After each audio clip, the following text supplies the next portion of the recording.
अस्सलाम वालेकुम व्यूअर्स, कैसे हैं आप? उम्मीद है आप सब खैरियत से होंगे। मेरा नाम खादिम हुसैन है। मेरा ताल्लुक ग्रामीण यूनिवर्स प्राइवेट लिमिटेड से है। हम बेसिकली एक टर्न की सोल्यूशन बेस्ड कंपनी है। हम पूरे प्रोजेक्ट सोलर के करते हैं। अक्सर अभी भी मेरे पास व्यूअर्स के क्वेश्चन आते हैं कि आप पूरा प्रोजेक्ट ला कर देते हैं। तो जी बिल्कुल, हम पूरा प्रोजेक्ट ला कर देते हैं और हम उसके अंदर बहुत एक्सपीरियंस हैं और हमारे वर्क में और लोगों के वर्क में बहुत ज़्यादा फ़र्क है। तो व्यूअर्स, मैं आपको बताऊँ, इन्वर्स ने नए मॉडल्स लॉन्च किए हैं 2020 के एरोक्स सीरीज़, जिसमें 1.2, 2.2, 3.2, 5.2 है। अल्हम्दुलिल्लाह स्टॉक आ चुका है।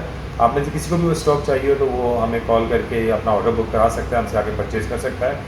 तो आइए मैं आपको स्टॉक भी दिखाता हूँ। मेरे पास स्टॉक आ चुका है।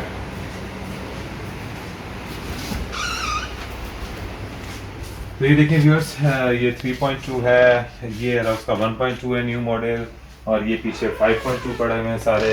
तो ये सारे मॉडल्स आ चुके हैं। इसके अलावा वो पीछे जो आप ग्रे कलर के देख रहे हैं ये 2.2 हैं। तो ये सारे मॉडल्स आ चुके हैं और आज मेरी कोशिश है कि मैं आप लोगों को इन्वर्टर अनबॉक्स करके और उसके सारे ऑप्शंस के बारे में बताऊं कि कौन सा ऑप्शन किस इस्तेमाल में आता है। तो व्यूअर्स चलते हैं। तो व्यूअर्स, आज मैं आपको जो है हेरोक्स 3.2 जो इन्वर्टर सीरीज़ है इन्वर्क्स की, आज हम इसको अनबॉक्स करेंगे और इसको अनबॉक्स करके चेक करते हैं, आपको दिखाते हैं। ये बिल्कुल लेटेस्ट इन्वर्टर है और ये लॉकडाउन के बाद पहला स्टॉक आया है। टोटली नहीं। तो जब ये आप खोलेंगे तो इसमें से आपको एक वारंटी कार्ड मिलेगा, एक इसकी सीडी मिलेगी जो इस पर सॉफ्टवेयर की होती है, और एक इसकी केबल मिलेगी। इसको आप लैपटॉप से अटैच करके आप अपने लैपटॉप पर चेक कर सकते हैं कि इस पर क्या जनरेशन आ रही है, क्या किस मूड में इन्वर्टर। तो इस इन्वर्टर को डब्बे से निकालते हैं।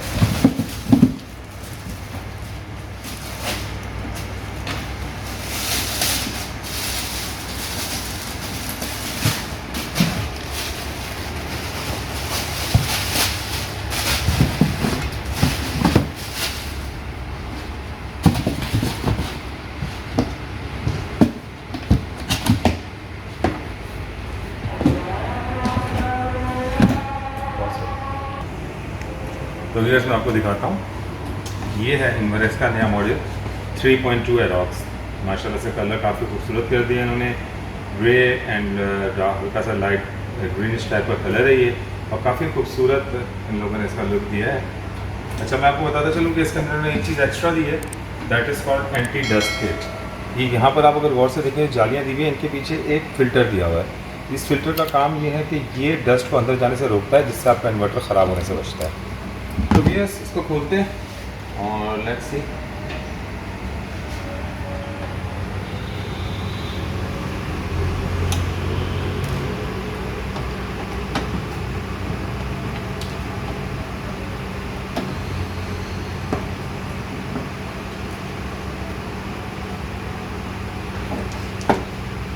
ये इसके पीछे कनेक्शंस दिए हैं।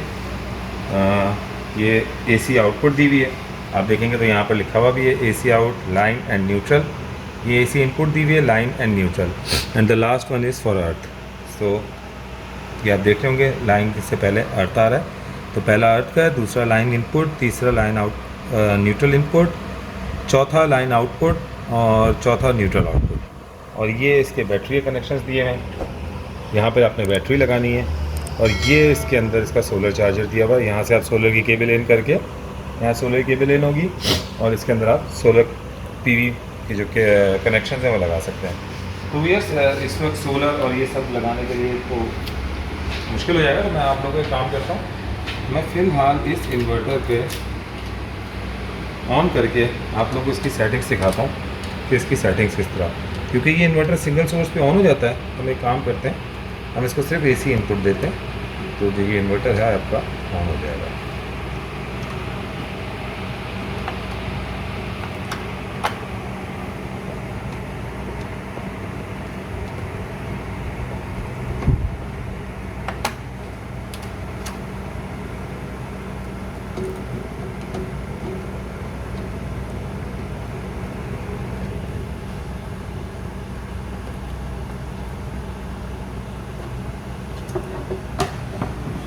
व्यूअर्स, ये मैंने लगा दिया है और हम इसको ऑन करते हैं।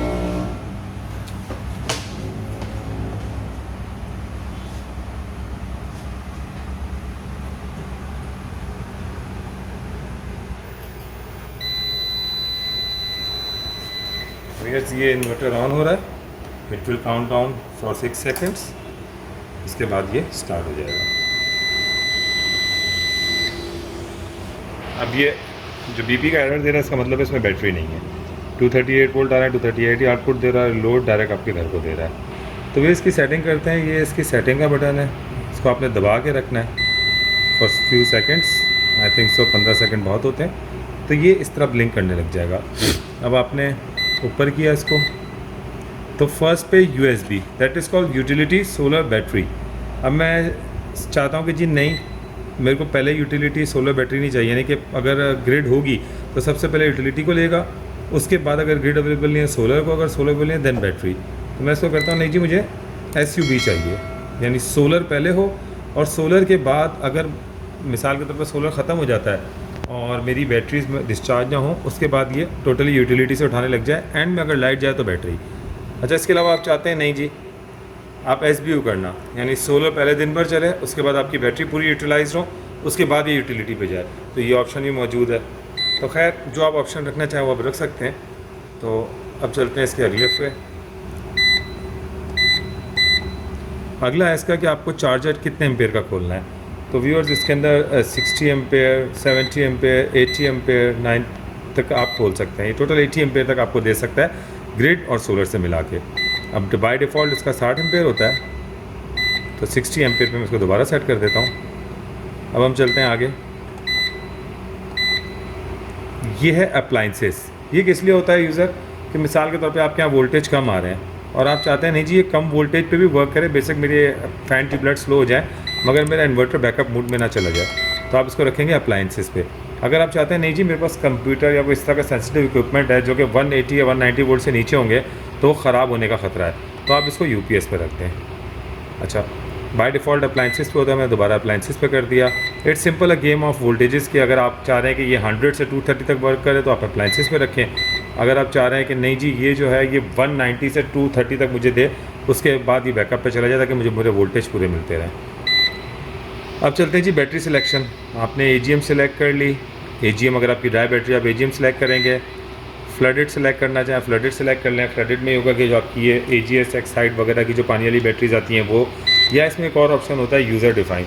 यूज़र डिफ़ाइन के अंदर यूज़र्स आपको बार बार बताना पड़ेगा कि मेरी बैटरी कितने वोल्ट पे जाके चार्ज होगी, उसके बल्क वोल्ट कितने होंगे, उसके फ्लोटिंग वोल्ट कितने होंगे, ये आपको एक बार सेट करना पड़ेगा, फिर ये यूज़ पे हो जाएगा। अच्छा, बाय डिफ़ॉल्ट जो है ये फ्लडेड उस पर आता है, AGM पे आता है, तो हम इसको AGM रख देते हैं।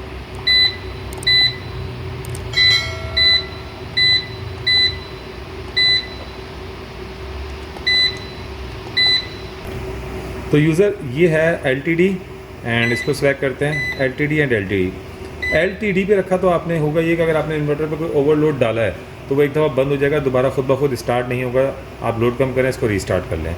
LTE का मतलब है कि आपने इसे इनेबल कर दिया कि अगर कोई हैवी लोड इसके ऊपर आए तो ये बंद हो जाए, बंद होने के कुछ देर बाद यानी कि 30 सेकंड और 1 मिनट के बाद ये दोबारा रीस्टार्ट हो, और अगर लोड दोबारा ज़्यादा हो तो ये बंद हो जाए। यूज़र ये मैं रेकमेंड नहीं करूँगा, वजह ये कि मुझे पता नहीं, हो सकता है ये शॉर्ट सर्किट हो आपके यहाँ, या फिर आपके यहाँ पर ये हो कि ये ओवरलोडिंग कंटिन्यूस हो तो इन्वर्टर बार बार रीस्टार्ट होकर उड़ सकता है। तो चलते हैं नेक्स्ट ऑप्शन की तरफ। तो यूज़र्स ये भी वही है LTE एंड TDE। ये इसलिए होता है कि अगर LTD की TTD का मतलब है कि टेम्परेचर के लिए, अगर टेम्परेचर ज़्यादा हुआ तो ये बंद हो जाए, दोबारा स्टार्ट ना हो, और TTE का मतलब है कि टेम्परेचर अगर ज़्यादा हुआ है दोबारा जब चेक करेगा टेम्परेचर कम हो चुका है तो दोबारा रीस्टार्ट हो जाए। जिस तरह ओवरलोड पे auto restart enable and disable था, इसी तरह टेम्परेचर पे भी auto restart disable and enable है। तो यूज़र्स चलते हैं अगले की तरफ। अगला जो है इसका वो है फ्रीक्वेंसी। इसको आपको छेड़ने की ज़रूरत नहीं है, इसको आप चाहें तो 50 हर्ट्ज़ एंड 60 हर्ट्ज़ सेट कर सकते हैं, मगर हम पाकिस्तान में रहते हैं, यहाँ 50 हर्ट्ज़ हैं। इसके बाद चलते हैं अगले पे। बाय डिफ़ॉल्ट ये 230 वोल्ट है एंड 220 वोल्ट है। तो यूज़र्स ये 230 वोल्ट पे सेट है, आप चाहें तो उसको 220 कर सकते हैं, 240 कर सकते हैं, मगर बाय डिफ़ॉल्ट 230 बेहतरीन है तो आप 230 पे रहने दिया करें। अब इसके अगले फंक्शन पे चलते हैं, that is called utility 30 ampere. Users यहाँ से आप सिलेक्ट कर सकते हैं कि बिजली कितने एम्पेयर होनी चाहिए, यानी कि आप क्या चाहते हैं कि बिजली से कितने एम्पेयर की चार्जिंग हो, 30 हो, 40 हो, 50 हो, 60 हो या 2 एम्पेयर हो। तो ये आप सिलेक्ट कर सकते हैं कि आप कितने एम्पेयर की बिजली से चार्जिंग चाह रहे हैं। बाय डिफ़ॉल्ट इसमें 60 एम्पेयर तक का चार्जर होता है, 60 एम्पेयर आप मैक्सिमम आप बिजली से दे सकते हैं। बाय डिफ़ॉल्ट 30 सेट हुआ होता है, आप चाहें तो उसको बढ़ा सकते हैं। तो ये जो 12 नंबर की सेटिंग है 23 वोल्ट, इसका मतलब ये है कि ये यहाँ तक बैटरी ड्रेन करेगा, उसके बाद ये SBU की सेटिंग पे अगर होगा तो ये डायरेक्ट यूटिलिटी पे शिफ्ट हो जाएगा। यानी कि आप चाहते हैं कि आपकी बैटरी 23 वोल्ट तक आए और उसके बाद ये ऑटोमेटिक यूटिलिटी पे शिफ्ट हो जाए, आपकी बैटरी से ज़्यादा जो है वो डिस्चार्ज ना हो। अच्छा, इसके आगे एक और सेटिंग आएगी मैं बताऊँ, वो 13 नंबर है। और 13 नंबर भी सिमिलर वही है, यानी कि 27 वोल्ट पे जब बैटरी पहुंचेगी तो दोबारा ये इन्वर्टर बैटरी को डिस्चार्ज करना शुरू कर देगा। That is SBU, first solar then battery then utility. ये है SNU। इसका मतलब है कि आप क्या चाहते हैं। इसके ऑप्शन इस तरह होते हैं, चार्जिंग जो है सोलर एंड यूटिलिटी मिलकर करें, या फिर OSO ओनली सोलर चार्ज करे, या आप चाहते हैं CSO यानी कि ग्रिड चार्ज करे, सोलर को आप चार्ज अलाउ नहीं कर रहे बैटरी को चार्ज करना। बाय डिफ़ॉल्ट SNU होता है, तो हमने SNU रखा हुआ है। अगले पे है बीप ऑन, यानी कि आप अलार्म ऑन करना चाहते हैं, रखना चाहते हैं या ऑफ़ करना चाहते हैं। तो व्यूअर्स, यहाँ तक की सेटिंग्स आपके काम की थी, वो सारी मैंने आपको समझा दी हैं। और इसके अलावा आपको कोई और सेटिंग्स भी जाननी हो तो आप डायरेक्ट मुझे मैसेज कर सकते हैं। और मेरे चैनल को ज़्यादा लाइक और सब्सक्राइब करें। Stay tuned with us. अल्लाह हाफ़िज़।